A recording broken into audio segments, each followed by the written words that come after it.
5, 4, 3, 2, 1. Assalamualaikum warahmatullahi wabarakatuh. Pada kali ini dari kelompok 5 kami akan mempresentasikan pengaruh konsentrasi air terhadap pertumbuhan kacang hijau yang disusun oleh Nama saya Muhammad Rehan Bramantyo. Nama saya Najwa Rania Putra Madina. nama saya Restu Wiratama. Saya Rici Julianto.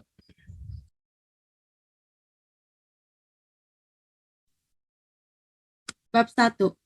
Pendahuluan, latar belakang. Kacang hijau adalah sejenis palawija yang dikenal luas di daerah tropika. Tumbuhan yang termasuk polong-polongan ini memiliki banyak manfaat dalam kehidupan sehari-hari.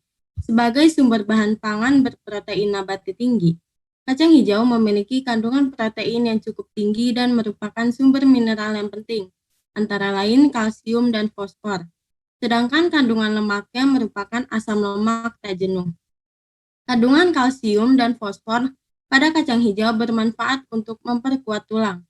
Kacang hijau juga mengandung rendah lemak yang sangat baik bagi mereka yang ingin menghindari konsumsi lemak tinggi. Kadar lemak yang rendah dalam kacang hijau menjadikan bahan makanan atau minuman yang terbuat dari kacang hijau tidak mudah berbau.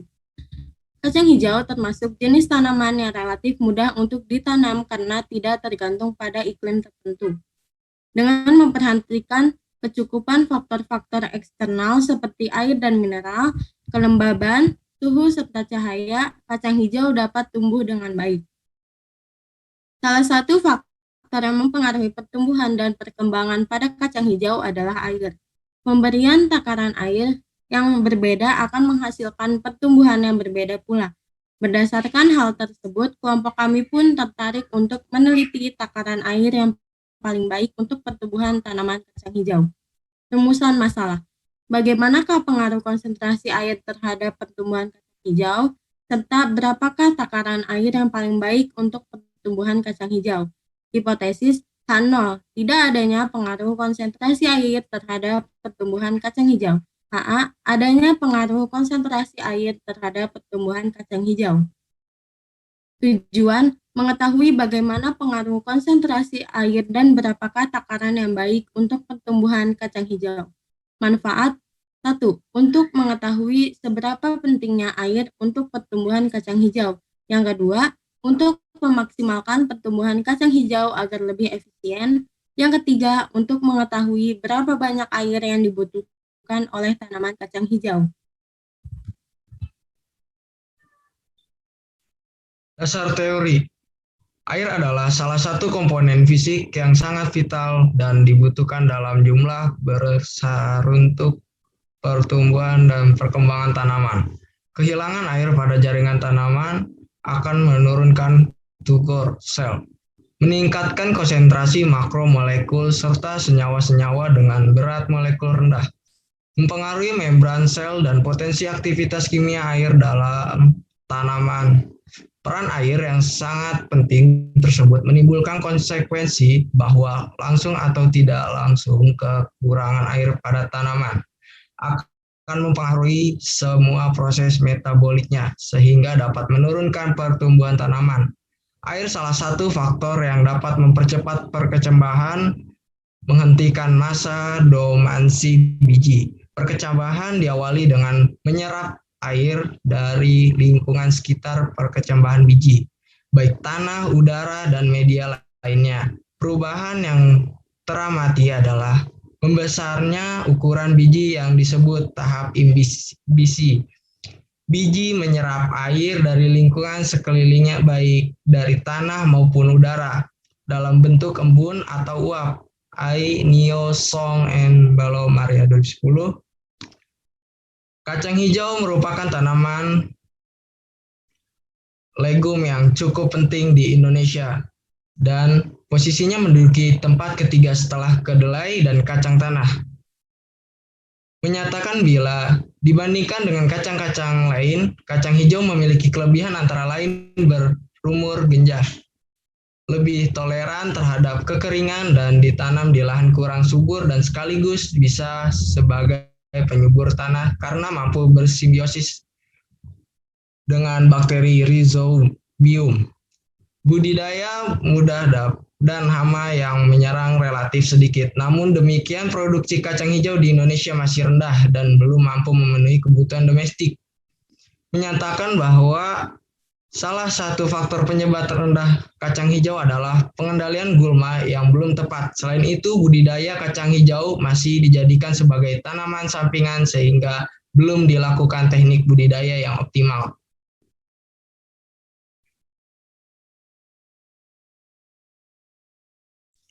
Metodologi penelitian. Setting penelitian. Pelaksanaan penelitian pengaruh konsentrasi air terhadap pertumbuhan kacang hijau.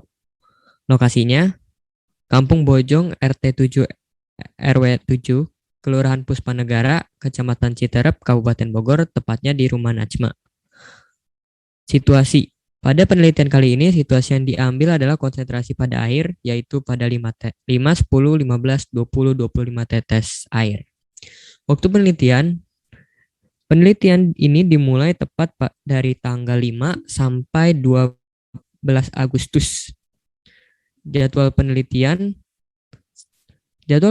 setiap hari pada pukul 12 siang melakukan penelitian. Teknik pengumpulan data.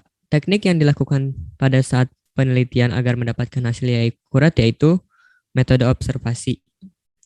Observasi merupakan salah satu metode pengumpulan data dengan cara mengamati, meninjau secara cermat dan langsung di lokasi penelitian untuk mengetahui kondisi yang terjadi atau membuktikan kebenaran dari sebuah desain penelitian yang dilakukan.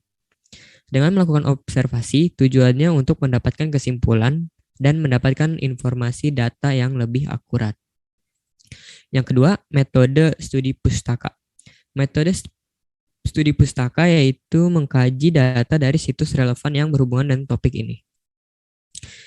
Hasil penelitian bisa dilihat dari tabel tersebut. Semakin banyak konsentrasi air, maka semakin tinggi pula rata-rata penumbuhannya pada setiap harinya.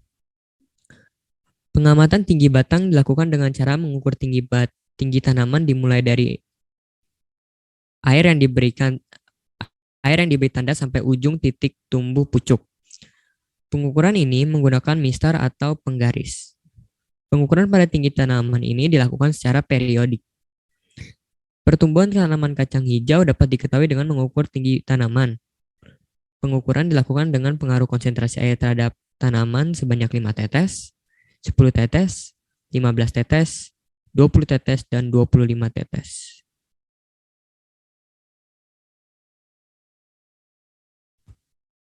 Pembahasan hasil penelitian. Berdasarkan penelitian yang sudah dilakukan, dapat kita ketahui bahwa konsentrasi air dapat mempengaruhi laju pertumbuhan dan perkembangan tanaman kacang hijau. Konsentrasi air yang lebih banyak memiliki pengaruh yang lebih besar dibandingkan dengan konsentrasi air yang lebih sedikit. Semakin banyak air yang disiram ke tanaman kacang hijau, semakin cepat pertumbuhan dan perkembangan. Jika tanaman kekurangan air, maka pertumbuhannya akan terhambat, bahkan bisa membuat tanaman mati karena kekurangan air. Air berperan penting dalam proses perkecambahan biji. Air adalah faktor yang menentukan di dalam kehidupan tumbuhan. Pemberian perlakuan konsentrasi air terhadap tumbuhan menjadi hal yang penting karena konsentrasi air dapat mempengaruhi laju pertumbuhan dan kualitas perkembangan suatu tanaman. Tanaman dengan kadar air yang optimal akan mengalami pertumbuhan dan perkembangan yang maksimal. Hal ini didasarkan pada fungsi air dalam perkecambahan, yaitu 1. Air yang diserap oleh biji berguna untuk melunakkan kulit biji dan menyebabkan pengembangan embrio dan endosperm. Hal ini mengakibatkan pecah atau robeknya kulit biji. Yang kedua, air memberikan fasilitas untuk masuknya oksigen ke dalam biji. Dinding sel yang kering hampir tidak permeabel untuk gas, tetapi apabila dinding sel diimbibisi oleh air, maka gas akan masuk ke dalam sel secara difusi.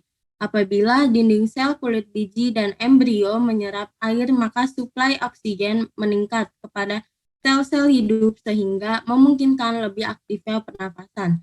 Sebaliknya juga CO2 yang dihasilkan oleh pernafasan tersebut lebih mudah mendifusi keluar.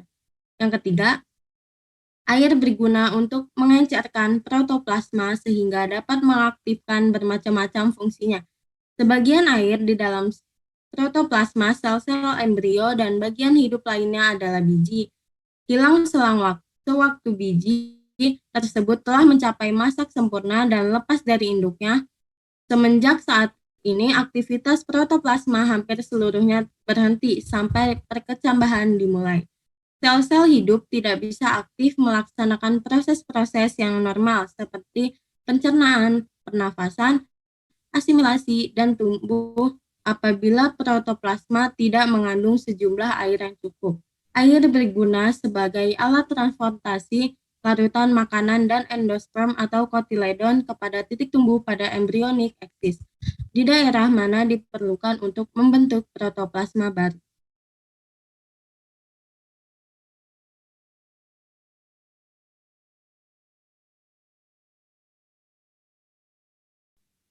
Bab 6. Kesimpulan dan saran. A. Kesimpulan. Berdasarkan hasil penelitian, terdapat perbedaan pertumbuhan yang dipengaruhi oleh perbedaan tetes air yang diberikan pada tumbuhan kacang hijau. Tetes air yang paling baik untuk proses pertumbuhan dan perkembangan biji kacang hijau dari percobaan kami adalah 25 tetes air. Pada biji kacang hijau yang diberi perlakuan dengan 5 tetes air, 10 tetes air, dan 20 tetes air ternyata mengalami pertumbuhan yang optimal. Sedangkan yang diberi perlakuan dengan 5 tetes air tidak mengalami pertumbuhan. B. Saran. 1. Sebelum melakukan penanaman, pastikan kacang hijau yang dipilih dalam keadaan benar-benar segar. 2. Memastikan kesterilan kapas dan air yang digunakan. 3. Sebaiknya dalam penanaman sebaiknya menggunakan air biasa untuk mendapatkan hasil pertumbuhan yang optimal.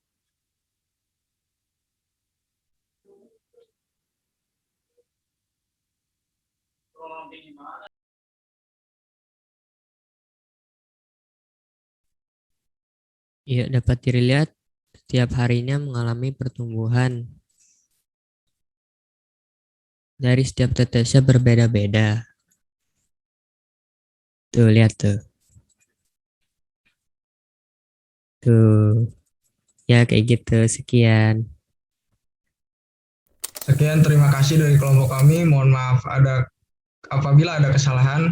Wabillahi taufiq wal hidayah. Wassalamualaikum warahmatullahi wabarakatuh.